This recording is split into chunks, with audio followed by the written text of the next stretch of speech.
Hello guys. आप सबका एक बार फिर से स्वागत है आपके अपने यूट्यूब चैनल विषय सीकर में। और मैं संदीप आज फिर से एक नए लेक्चर के साथ मोल कंसेप्ट पार्ट टू। गाइस, मोल कंसेप्ट पार्ट फर्स्ट में हमने बात कर ली थी मोल कंसेप्ट की डेफिनेशन, उसकी एसआई यूनिट्स, उसके जनरल जनरल फॉर्मूलाज की, और मोल concept mass, number of particle और वॉल्यूम ऑफ गैस के साथ कैसे डील करता है ये सब।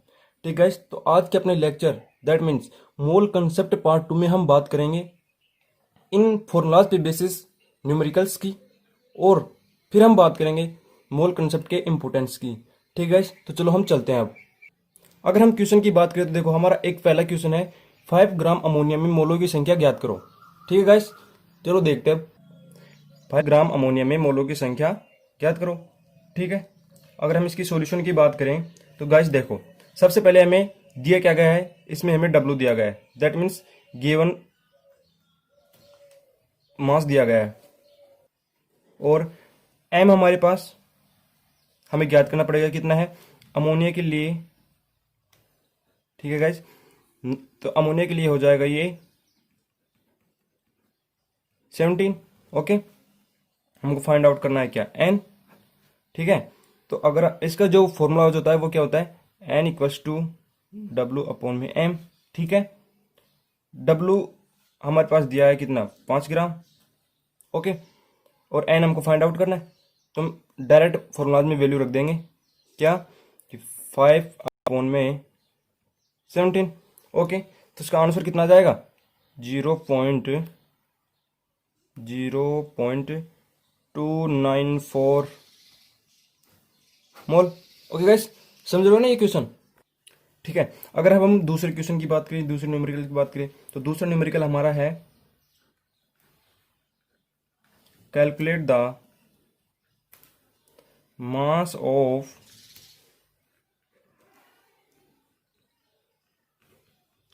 2 मोल ऑफ कास्टिक सोडा। ठीक है गाइस, तो चलो देखते हैं इसका सॉल्यूशन क्या होता है। देखो, सबसे पहले हम देखेंगे कास्टिक सोडा। तो कास्टिक सोडा का जो फॉर्मूला होता है वो क्या होता है, NaOH। ओके, अगर इसके लिए हम एम की बात करें तो इसके लिए एम कितना हो जाएगा, इसके लिए एम हो जाएगा 40।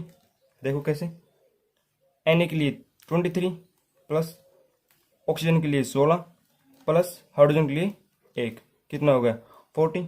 देन हम बात करें एन की, कि एन भी हमें गिवन है कितना, 2 मोल। तो हमें फाइंड आउट क्या करना है, हमें यहाँ पे हमें फाइंड आउट करना है डब्लू। ठीक है, तो चलो देखते हैं हम डब्लू कैसे फाइंड आउट करते हैं। इसका जो फॉर्मूला होता है वो क्या होता है, N equals to W upon में एम। ठीक है गाइस, हमें एन भी दिया हुआ है, एम भी दिया है, डब्लू फाइंड आउट करना है, तो हम डायरेक्ट फॉर्मूला को ऐसे कन्वर्ट कर देंगे कि W equals to N into M. Okay, तो 2 इंटू 40, आंसर कितना आ जाएगा, 80 ग्राम। ठीक है गाइस, समझ रहे हो ना ये क्यों आया। तो अगर आप समझ गए तो हम नेक्स्ट न्यूमेरिकल की बात करते हैं। चलो देखते हैं नेक्स्ट न्यूमेरिकल क्या है। तो हमारा थर्ड क्वेश्चन है कि 2 मोल नाइट्रोजन गैस में उपस्थित अणुओं की संख्या ज्ञात करो।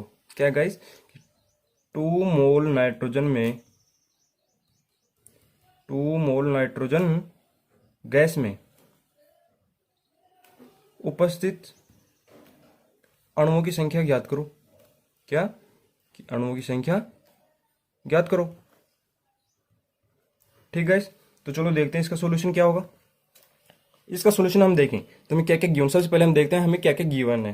ठीक है गाइस, तो हमें एन इक्वल्स टू 2 भी गिवन है। ठीक है, और हमें क्या करना है, एन नोट ज्ञात करना है। ठीक है, आप देखो इसका फॉर्मूला क्या होता है, इसका फॉर्मूला होता है N equals to N naught upon में N A, that means Avogadro number.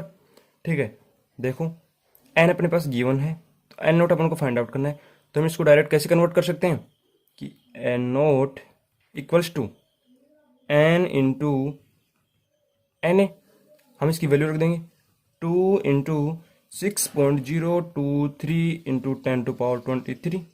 Okay, इसकी मतलब इसका आंसर क्या आएगा, फिर इसको मल्टीप्लाई कर दो तो 12.0 6 इंटू 10⁻23, ये क्या आएंगे, अणु आ जाएंगे। ओके गाइस, ये क्या आ गए, अणु आ गए। ठीक है, ये क्वेश्चन भी समझ में आ गया। तो चलो हम नेक्स्ट क्वेश्चन की बात करते हैं। तो देखो हमारा नेक्स्ट क्वेश्चन क्या है गाइस, हमारा नेक्स्ट क्वेश्चन है कि 10 मोल हाइड्रोजन गैस का एनटीपी पर वॉल्यूम फाइंड आउट करो। क्या है कि 10 मोल हाइड्रोजन गैस का एनटीपी पर, मतलब नॉर्मल टेम्परेचर पर और प्रेशर पर वॉल्यूम फाइंड आउट करो। क्या, वॉल्यूम फाइंड आउट करो। ठीक है, तो चलो इसका सॉल्यूशन हम देखते हैं। इसका सॉल्यूशन क्या होगा, देखो हमें क्या फाइंड आउट करना है, वॉल्यूम। तो वॉल्यूम ऑफ गैस के लिए हमारे पास क्या फॉर्मूला था, वो फॉर्मूला था N इक्वल्स टू V/में 22.4 लीटर। ठीक है, चलो अब देखते हैं हमारे पास गिवन क्या है। हमारे पास N भी गिवन है, कितना, 10 मोल। ठीक है, और हमें फाइंड आउट क्या करना है कि एनटीपी पर वॉल्यूम फाइंड आउट करना है। ओके, तो इसके लिए फॉर्मूला है हमारे पास वॉल्यूम, तो वॉल्यूम हमें फाइंड आउट करना है। ठीक है, तो इसको डायरेक्ट ऐसे कन्वर्ट कर सकते हैं अपन, कैसे कि N equals to 22.4 litre. That, चलो इसको ऐसे देख लो, N equals to 22.4। Okay, V equals to, तो V इक्वल्स टू क्या जाएगा, 10 इंटू 22.4। तो V इक्वल्स टू क्या हो जाएगा, इसको मल्टीप्लाई कर दो तो इसका हो जाएगा 224, क्या हो जाएगा, लीटर। ओके गाइस, ठीक है, अगर ये क्वेश्चन भी आपकी समझ में आ गया हो तो हम आगे चलें। ओके, चलते हैं तो आगे हम। तो अब हम बात करते हैं इम्पोर्टेंस ऑफ मोल कंसेप्ट की। ठीक है, तो हम यहाँ पे देखेंगे, सबसे पहले बात करते हैं हम कि मोल कंसेप्ट का क्या इंपॉर्टेंट है, क्या इंपॉर्टेंस है। ठीक है, तो अगर हम फर्स्ट इंपॉर्टेंस की बात करें, फर्स्ट उपयोग की बात करें, तो मोल कंसेप्ट का उपयोग कहाँ कहाँ पे है। क्या है, पहला कि पदार्थ के गिवन मास में उपस्थित कणों की संख्या को फाइंड आउट करने के लिए हम मोल कंसेप्ट का उपयोग करते हैं। क्या है कि पदार्थ के गिवन मास में उपस्थित कणों की संख्या को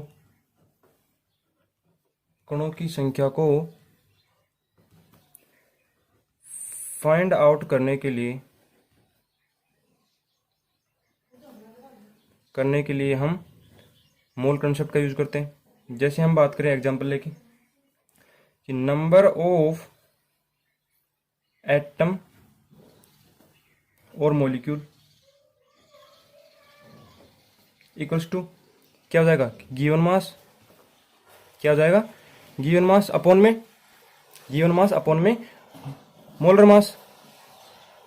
okay guys, given mass upon में मोलर मास इनटू 6.023 इंटू 10⁻23। ठीक है, तो यहाँ पे जो मोलर मास है, जिसको हम किससे रिप्रेजेंट करते हैं, इसको हम m से रिप्रेजेंट करते हैं। और जो m है यहाँ पे वो क्या हो सकता है, अणु भार भी हो सकता है और परमाणु भार भी हो सकता है। ठीक है, इन दोनों की जो हम यूनिट लेते हैं वो क्या लेते हैं, इन दोनों की यूनिट हम ग्राम लेते हैं। ठीक है, तो ये हो हमारा फर्स्ट इंपॉर्टेंस। अब बात करते हैं हम हमारे सेकंड इंपॉर्टेंस की। तो चलो सेकंड इंपॉर्टेंस क्या है गाइस, ये है, देखो सेकंड है कि आवोगाद्रो नियम के अकॉर्डिंग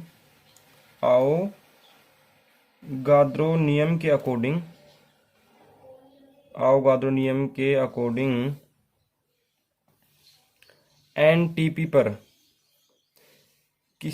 पर किसी गैस का जो आयतन होता है ना, किसी गैस का आयतन उसकी मोलों की संख्या या फिर गैस के अणुओं की संख्या के समानुपाती होता है। गैस का आयतन मोलों की संख्या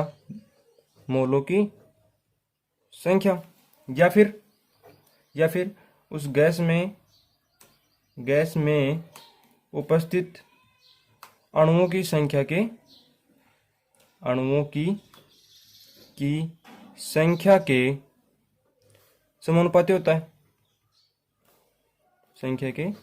समानुपाती होता है।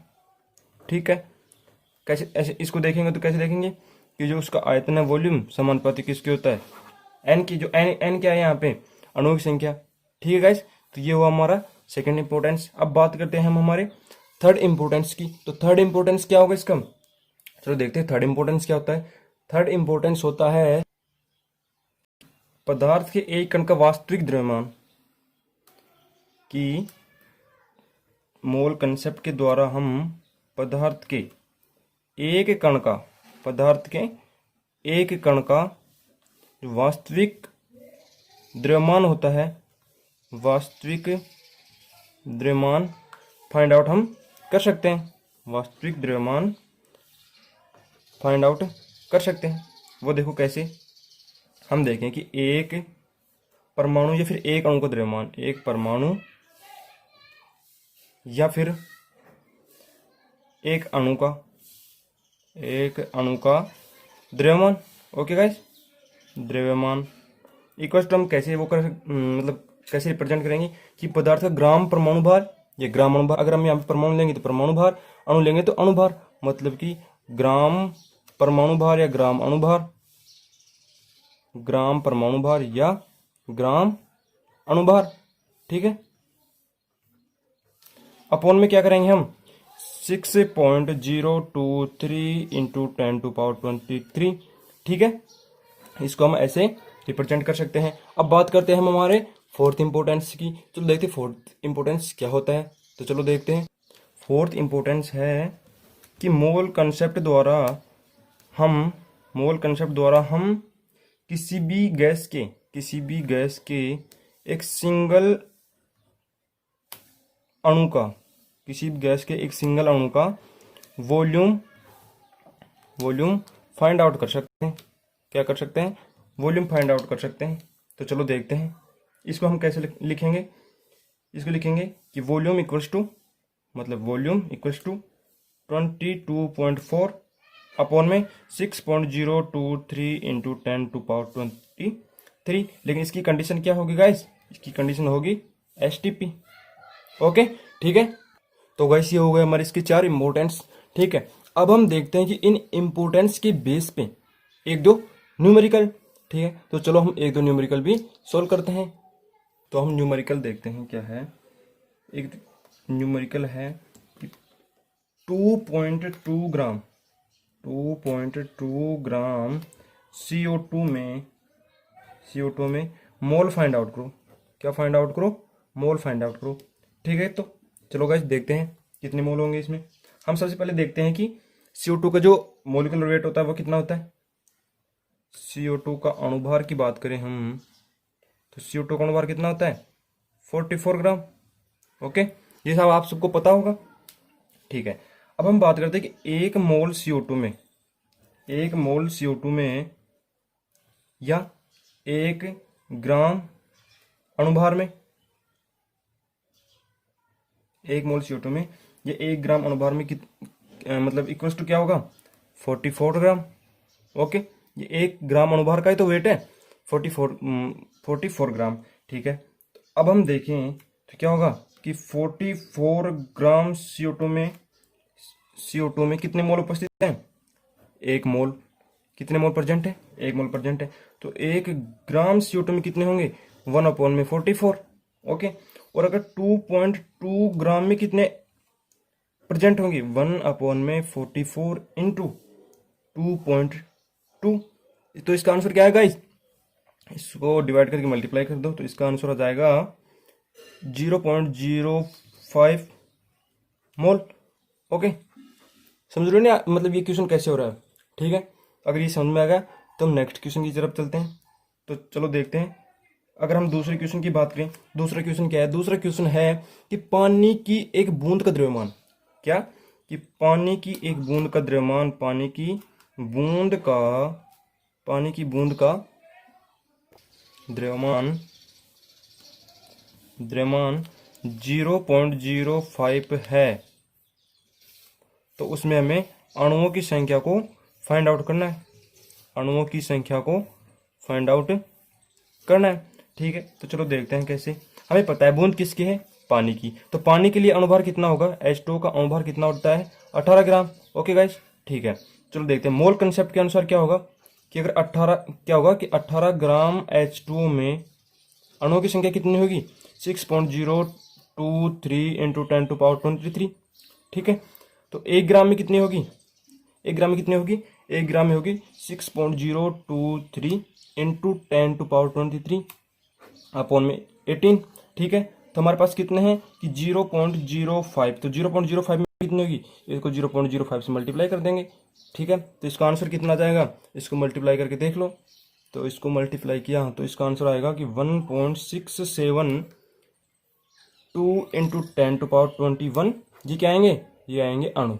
ठीक है गाइस, ओके, समझ गए क्वेश्चन कैसे हुआ।